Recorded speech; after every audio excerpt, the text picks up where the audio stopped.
வரஹ்மத்துல்லாஹி வபரகாத்துஹ். அல்லாஹ் நேசிக்கிறான். அல்லாஹ் யாரை நேசிக்கிறான்? இன்னல்லாஹ யுஹிப்புல் முஹ்சினீன். அல்லாஹ் இஹ்சான் உடையவர்களை நேசிக்கிறான்.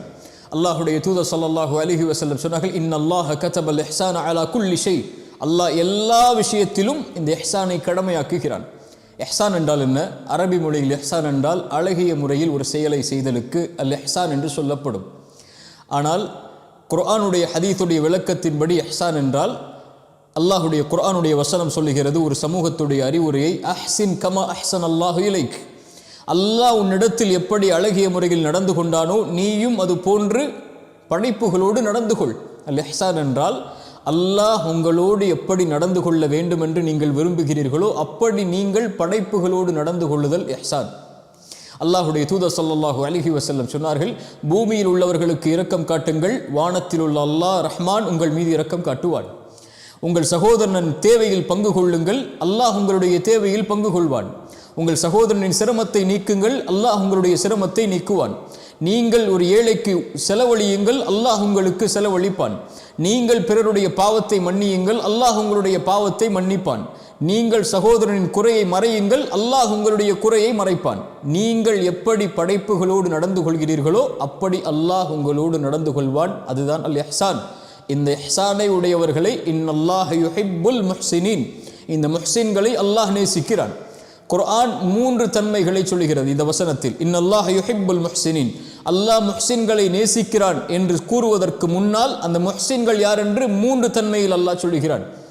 முதல் தன்மை, அல்லதீன யுன்ஃபிகூன ஃபிஸ் ஸர்ரா வத்தர்ரா, தங்களுக்கு இயலும் பொழுதும் தங்களுக்கு கடினம் இருக்கும் போதும் அல்லாஹுடைய பாதையில் செலவு செய்வார்கள். எளிமையாக சொல்கிறேன், தன்னால் முடியும் போதும் தன்னால் முடியாத போதும் அல்லாஹுடைய பாதையில் ஏழைகளுக்காக உணவளிப்பான்.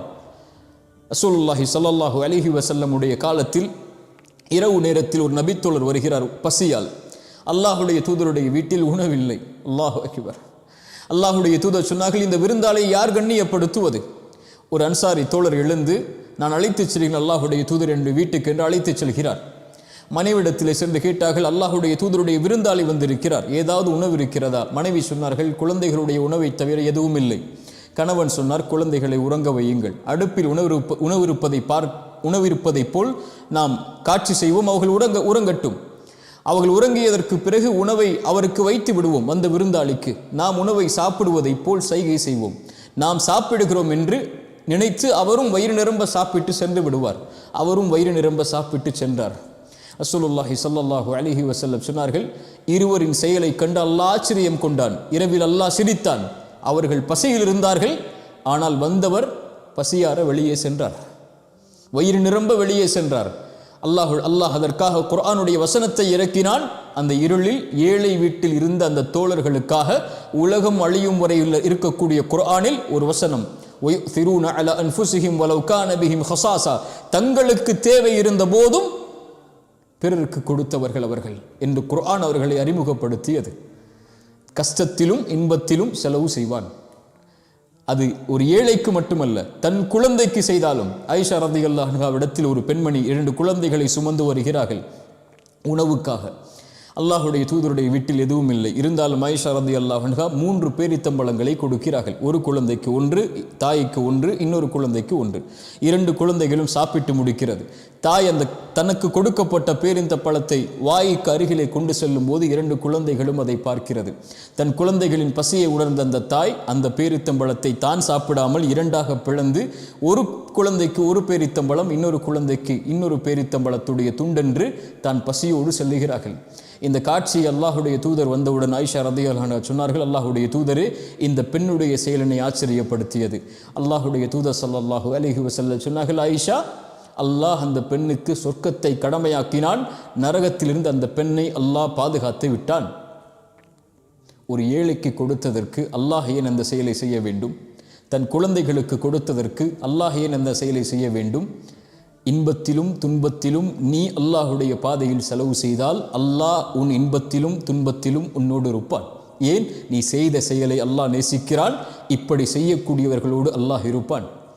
இரண்டாவது அல்லாஹ் கூறுகிறான், வல் காதிமீனல் கைத், கோபங்களை விழுங்குவார்கள். ரசூலுல்லாஹி ஸல்லல்லாஹு அலைஹி வஸல்லம் சொன்னார்கள், வாக்குவாதம் செய்கிறார்கள் இருவர். ஒருவருக்கு உண்மையில் தகுதி இருக்கிறது அதை செய்வதற்கு, இருந்தாலும் அவர் அதிலிருந்து விலகுகிறார் என்றால் அவருக்கு அல்லாஹ் சொர்க்கத்தை கடமையாக்குகிறான் என்று அல்லாஹுடைய தூதர் ஸல்லல்லாஹு அலைஹி வஸல்லம் சொன்னார்கள். ஒரு கோபத்தை ஏற்படுத்தினால் அதை தடுத்து கொள்வான், விழுங்கிக் கொள்வான். ஏன்? இவன் கோபப்படாமல் இருந்தால் அல்லாஹ் இவனோடு கோபம் இல்லாமல் நடந்து கொள்வான். மூன்றாவது, வல் ஆஃபீன அனின் நாஸ், மனிதர்கள் செய்யக்கூடிய பாவத்தை மன்னிப்பான். ஏன்? இவன் அல்லாஹ்விற்கு பாவம் செய்கிறான், இவன் செய்யக்கூடிய பாவத்தை அல்லாஹ் மன்னிக்க வேண்டும் என்று விரும்புகிறான். அதனால் இவன் மனிதர்கள் செய்யக்கூடிய பாவத்தையும் மன்னிப்பான். அல்லாஹ் ரப்புல் ஆலமீன் ஆயிஷா ரலியல்லாஹு அன்ஹா அவர்களுடைய விஷயத்தில் ஒரு மிகப்பெரிய இட்டுக்கட்டு நடக்கிறது. ஆயிஷா ரலியல்லாஹு அன்ஹாவுடைய தந்தை அபூபக்கர் சித்திக் ரலியல்லாஹு அன்ஹு அதில் கலந்து கொண்ட ஒருவருக்கு உதவி செய்தார்கள். சொன்னார்கள், என் மகளுடைய விஷயத்தில் ஒருவர் தவறளித்து விட்டார், அதனால் இனிமேல் அவருக்கு நான் உதவி செய்ய மாட்டேன் என்று தடுத்துக் கொள்கிறார்கள். அல்லாஹ் ரப்புல் ஆலமீன் வசனம் இறக்குகிறான், கண்ணியம் கொடுக்கப்பட்டவர்கள் உங்களில் இது போன்று சொல்லக்கூடாது. அல்லாஹ் உங்களுடைய பாவத்தை மன்னிப்பதை விரும்பவில்லையா என்று அபூபக்கரை பார்த்து அல்லாஹ் கேட்கிறான். என்ன அர்த்தம்? நீங்கள் செய்யக்கூடிய பாவத்தை அல்லாஹ் மன்னிக்கிறான். சக மனிதர் ஒருவர் உங்களுடைய குழந்தை உங்களுடைய மகளுடைய விஷயத்தில் குறைவுபட்டதால் அவரை நீங்கள் மன்னிக்க மாட்டீர்களா? மன்னியுங்கள் என்று அல்லாஹ் கட்டளையிடுகிறான். வல் ஆஃபீன அனின் நாஸ், மனிதர்கள் செய்யக்கூடிய பாவங்களை மன்னித்தல் அல்லாஹ்வுடைய விருப்பத்திற்குரிய செயல். அல்லாஹ் சொல்கிறான், இன்னல்லாஹ யுஹிப்புல் முஹ்சினீன், இந்த முஹ்சின்களை அல்லாஹ் நேசிக்கிறான். குர்ஆன் சுன்னா முழுக்க இந்த இஹ்சான் என்றால் என்ன, இந்த முஹ்சின்கள் என்றால் என்ன என்பது நிரம்ப கிடக்கிறது. அல் இஹ்சான், அல்லாஹுடைய தூதர் ஸல்லல்லாஹு அலைஹி வஸல்லம் இடத்தில் ஜிப்ரீல் அவர்கள் கேட்டபோது சொன்னார்கள், இஹ்சான் என்றால் என்ன அல்லாஹுடைய தூதரை என்று கேட்கும்போது சொன்னார்கள், அன் தஅபுதல்லாஹ், அல்லாஹ்வை நீ வணங்கு அவனை பார்ப்பதை போல். அவனை உன்னால் பார்க்க முடியாவிட்டாலும் அவன் உன்னை பார்த்து கொண்டிருக்கிறான் என்ற எண்ணத்தோடு அல்லாஹ்வை வணங்குதல் இஹ்சான். அல் இஹ்சான் என்றால் இந்த உலகத்தில் ஒரு மனிதன் ஒரு செயலை செய்வான் அல்லாஹ்விற்காக மட்டும், ஒன்றை விடுவான் அல்லாஹ்விற்காக மட்டும். ஏன்? அல்லாஹ் என்னை பார்த்து கொண்டிருக்கிறான் என்று. அவன் அல்லாஹ்விடத்திலும் படைப்புகளிடத்திலும் எல்லா விஷயத்திலும் அழகிய முறையில் நடந்து கொள்வான் அல்லாஹ்விற்காக மட்டும். தன் பெற்றோருக்கு பணிவிடை செய்வான் அல்லாஹ்விற்காக மட்டும். குழந்தைகளுக்கு உணவளிப்பான் அல்லாஹ்விற்காக மட்டும். தன் மனைவியிடத்தில் நல்ல முறையில் நடந்து கொள்வான் அல்லாஹ்விற்காக மட்டும். ஏழைகளுக்கு உணவளிப்பான் அல்லாஹ்விற்காக மட்டும். பொய் பேசுவதிலிருந்து விலகிக் கொள்வான் அல்லாஹ்விற்காக மட்டும். புறம் பேசுவதிலிருந்து விலகிக் கொள்வான் அல்லாஹ்விற்காக மட்டும். கோபங்களை கைவிடுவான் அல்லாஹ்விற்காக மட்டும். பிறருடைய குறையை குறித்து பேசாமல் தன்னை பாதுகாத்துக் கொள்வான் அல்லாஹ்விற்காக மட்டும். தொழுவான் அல்லாஹ்விற்காக மட்டும். அல்லாஹ் பாவங்களிலிருந்து விலகிக் கொள்வான் அல்லாஹ்விற்காக மட்டும். ஏன்? அல்லாஹ் என்னை பார்க்கிறான் என்ற எண்ணத்தில். இதான் இஹ்சான். இன்னும் வார்த்தைகளில் அடுக்கிக் கொண்டே போகலாம். இஹ்சான் உடையவர்களை அல்லாஹ் நேசிக்கிறான். அஹ்சினு, அழகிய முறையில் நடந்து கொள்ளுங்கள் அல்லாஹ்வோடும் படைப்புகளோடும். இன்னல்லாஹ யுஹிப்புல் முஹ்சினீன், அல்லாஹ் அந்த முஹ்சின்களை நேசிக்கிறான். அல்லாஹ் அந்த இஹ்சானை நமக்கு தரட்டும். அஸ்ஸலாமு அலைக்கும் வரஹ்மத்துல்லாஹி வபரகாத்துஹு.